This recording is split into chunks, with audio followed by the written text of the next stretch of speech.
Hello, Professor Harding. This is our presentation on nitrogen food storage systems. We're going to be discussing over the pros, cons, implications, environmental issues, and also our Christian perspective. Right, to start off, we all know that oxygen encourages oxidation, and oxidation leads to spoilage, and if you can't eat spoiled food, which is a big problem that we are facing right now. So a lot of the scientists came up with a smart idea, and we're going to talk about those ideas today. And as the name suggests, it's mostly about nitrogen, but a lot of people freeze the food with liquid nitrogen and store it as frozen food, but we're going to focus more on MAP today, which is modified atmosphere packaging. And well, the first or the earliest records of the modified or of MAP is given to Jacques Etienne Berard, where he noticed how oxygen encourages food or like fruits to ripen. So he tried to use low oxygen environments to delay the ripening of fruits in 1821.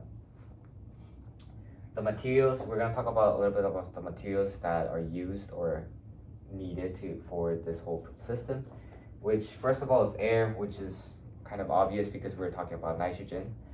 And the system used to take off or to separate the nitrogen from the atmosphere is called pressure swing adsorption, or PSA, where, let me just go back to show you the tanks. These tanks are used to kind of separate the nitrogen from the atmosphere, and they're done by applying big amounts of pressure, which then the nitrogen sticks to each other and other materials, and then they lower the pressure and they drain out the nitrogen.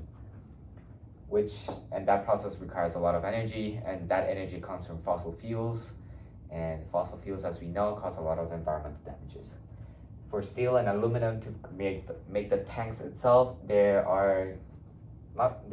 obtained by mining, which involves open pit or underground methods, and it requires heavy machinery and chemical processing, which again, the heavy machinery uses a lot of fossil fuels, which causes more damage, and a lot of the chemical processings the chemical runoff may infiltrate or contaminate nearby water sources, which can cause health problems for people who rely on those water systems. And for plastic and polymers, we learned the methods used to produce them, which is film extrusion, injection molding, and thermoforming. But to get the raw materials, we get them from petrochemicals, which can be found in crude oils or natural gases. And to get those, we use drilling methods and mining methods as well, just like the steel and aluminum. For the end of life, nitrogen basically has no shelf life. It doesn't rot, it doesn't decay, it doesn't need any sort of maintenance. So that's a really big plus, and it doesn't have any health issues for small doses to humans. For tanks and cylinders, it basically requires 10 to 20 years of maintenance every time, and they can be recycled, and they are usually recycled. For plastics, they last for hundreds of years, but they're not recycled as often as they should be, and they end up in landfills where they just kind of sit around for hundreds of years. The impacts it has on human workers is that it creates jobs and it boosts the economy, but it also exposes them to dangerous work environments because of the high pressure systems and obviously industrial dangers. Also, the labor conditions can be poor and dangerous in a lot of developing countries, but this is also true for developed countries as well. So that's a big problem. And for the environmental or non-human impact it causes is obviously pollution and climate change. As I mentioned before, a lot of fossil fuel is used, a lot of energy is consumed. So fossil fuel is burned, and then that causes air pollution and climate change, as we all know. To better understand the purpose, it's necessary to understand that in the US, 40% of the food gets wasted. This causes elevated financial costs, around $500 billion annually. For that reason, people developed the use of nitrogen to preserve food. The way it's used is that since oxygen is the source of life for every living creature, in a package, nitrogen displaces the oxygen outside of it, creating a much harder environment for microbia to develop and to live in. And this helps a lot to extend the food's shelf life and also the transportation, avoiding significantly the waste of food. But there's also downsides to this.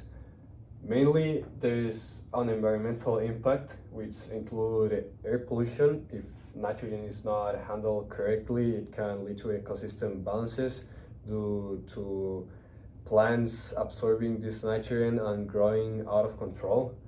Also, the resources that are needed to extract the nitrogen, the pure nitrogen from the air, are a big point too. This also generates waste and pollution. There's also a big financial implication on not only extracting the nitrogen, but also on the reparations that taxpayer money goes to on the environment. And there's also a societal and health impact. Even though nitrogen is not a toxic gas by itself, if it's not handled properly, it can lead to aspiration risks in confined spaces, especially. And this can be a risk for workers that are working on this process. And as a summary, the most affected parties would be the environment and also the economy. That's why we as Christians, we looked at these two Bible verses to support our claims. First, we have Matthew 25:35, which says, "For I was hungry, and you gave me something to eat. I was thirsty, and you gave me something to drink. I was a stranger, and you invited me in." We interpret this as we, as child of God, we have the responsibility to look for each other. As I said before, world hunger, it's a big issue in today's world.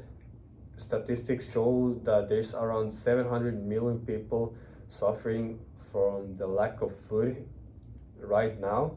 So for this reason, since statistics also show that as a society, we are able to produce enough food for the 8 billion people that live in the world.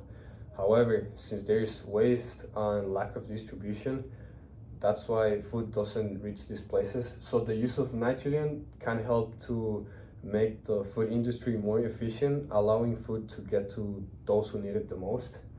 Also, we have Genesis 1:28, which says, "God blessed them and said to them, be fruitful and increase in number, fill the earth and subdue it, rule over the fish in the sea and the birds in the sky, and over every living creature that moves on the ground."